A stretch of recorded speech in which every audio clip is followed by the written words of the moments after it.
Raising cattle is your business, and producing beef is your product.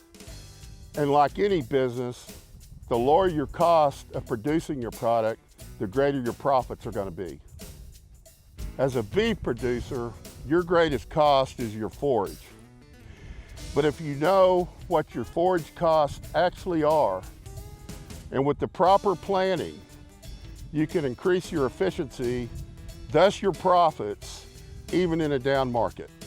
Today, I want to talk to you about hay feeder economics. Estimating forage usage by cows is an important part of the task of calculating winter feed needs. Baling or purchasing too much hay is wasted and is an unnecessary cost that steals your profits. Hay or standing forage must be estimated in order to make these calculations. Forage quality will be a determining factor in the amount of forage consumed. Higher quality forages contain a higher concentration of important nutrients, so these forages are more likely to meet the nutrient needs from forages. Additionally, cows can consume a larger quantity of quality forages. High quality forages are fermented more rapidly in the rumen, leaving a void that the animal could refill with additional forage. For example, low quality forage, which is below 6% crude protein, will be consumed at about 1.5% of the body weight daily. Higher quality grass hays, which should be above 8% crude protein, may be consumed at about 2% of the body weight. Excellent forages such as good alfalfa, silages, or green pastures may be consumed at the rate of 2.5% dry matter of body weight per day. With these intake estimates, now producers can calculate the estimated amount of hay that needs to be available. There are lots of different kinds of hay with different protein and moisture contents. The feeding season lasts different durations depending on where you're located, and then of course cattle are different. As a beef producer, you need to plug in the values that are pertinent to your operation. But for the purposes of this example, we have to make some assumptions. Assuming a 1,200 pound pregnant spring calving cows, let's assume that the grass hay quality is good and tested at 8% crude protein.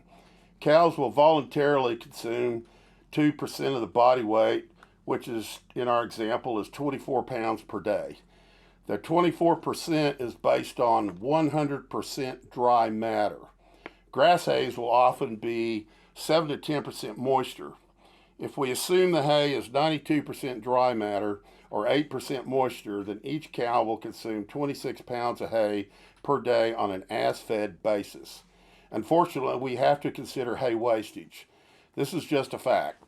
We're going to compare utilizing GoBob hay conserver feeders versus cheap ring feeders. And to be as accurate as possible, we are going to factor in that after calving and during early lactation, the cow may weigh 100 pounds less, but will be able to consume about 2.6% of dry matter of her body weight per day. We are assuming a 180-day feeding cycle, which is mid-October to mid-April, with at least 45 days of that being a lactating cow. Remember, to predict your hay needs and feeding strategies, you need to know the average cow size in your herd, the average weight of your big round bales, and the average number of feeding days for your area. Another conversion you'll need to make is your hay cost per pound. Big round bales vary in weight depending upon diameter, length, density, type of hay, moisture content. Plus, many bales are sold by the bale versus by the ton. Take the cost you paid for each bale and divide it by the average weight of the bales to determine your cost per pound. If you produce your own hay, the prevailing cost of hay in your area is a good indication of the value of your hay. An easy way to determine the average weight of hay is to weigh a pickup and trailer empty at the local co-op or truck stop, then select several bales from your stock, put them on the trailer, and weigh your rig again loaded. For our example, we are using a 900-pound grass bale at a value of $45 per bale, which is $100 per ton. Wastage is an estimated value. For our example, we will assume outside stored bales with ground contact. We will compare the waste of these bales in a cheap ring feeder, wasting as much as 40% of the bale, to a single bale GoBob hay conserver feeder with 5% waste, primarily as a result of ground contact while in storage. Since the annual cost of both feeders is a wash, we will not use the feeder cost as a factor in our comparison. To determine return on investment, we will also assume 16 cows per feeder. Here's the way it breaks down. Amount of hay required to feed one cow during a 180-day feeding cycle. We take 27.25 pounds per day times 180 days, yields us 4,905 pounds. Now we have to factor in the waste. In this case, on a ring feeder, is 40%. So that means that you will have to haul 8,175 pounds of hay to the pasture per cow per feeding season for her to consume 4,905 pounds. So the total cost of hay to feed one cow per season is $408.75. The total cost to feed using a ring feeder for 16 cows is $6,543.20. Now let's look at a GoBob hay conserver feeder.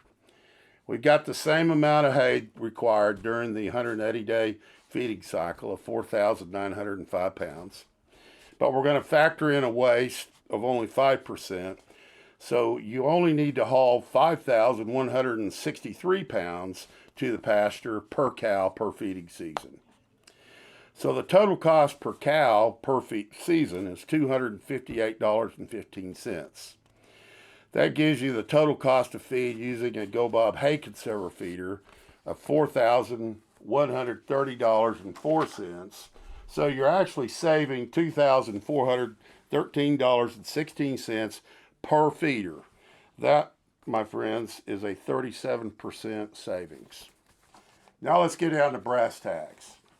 We've determined the cost of using a ring feeder is $6,543.20. We've also determined the cost of using a GoBob feeder is $4,130.04. That gives us a net savings per year of $2,413.16 per year per feeder. Now, to determine the net savings, feeding your herd based on our example, we're going to divide the 2413 by 16, and that'll give us $150.82 per cow. Now take that times the number of cows in your herd. For example, if you have 75 mama cows in your herd, you would add $11,311.50 to your bottom line annually. It's really amazing the difference a good hay feeder will make to your profitability. There is no better feeder than GoBob's hay conserver in terms of saving hay and durability. Plus, there's a bonus. Because hay conservers have to be refilled 30% less than your standard hay ring, you'll make less trips to the pasture, saving time, fuel, wear and tear on your equipment, and compaction of your turf. For example, if you have 5 feeders, that's 15 less times you have to go out and refill your feeders in a season. What does that save you? Well, that's another article. Start saving money today or be ready when feeding season begins. Don't wait until prices are higher either. GoBob manufactures several versions of hay conserver feeders, including feeders for cattle, longhorn cattle, bison, and horses. GoBob also has feeders that feed from 1 to 6 bales at a time. Now, if you folks would like to get a complete written copy of this report, all you got to do is go to GoBob.com. Hopefully this all makes sense to you, but I know it's near the end of the feeding season, and GoBob has a variety of feeders available to you no matter what your needs are for all types of livestock. But quit putting it off. Don't wait till next year. Start saving money today. Start increasing your efficiency now. We're going to put together some real nice end-of-year deals so that the feeders that we have left, we don't have to carry them through the summer.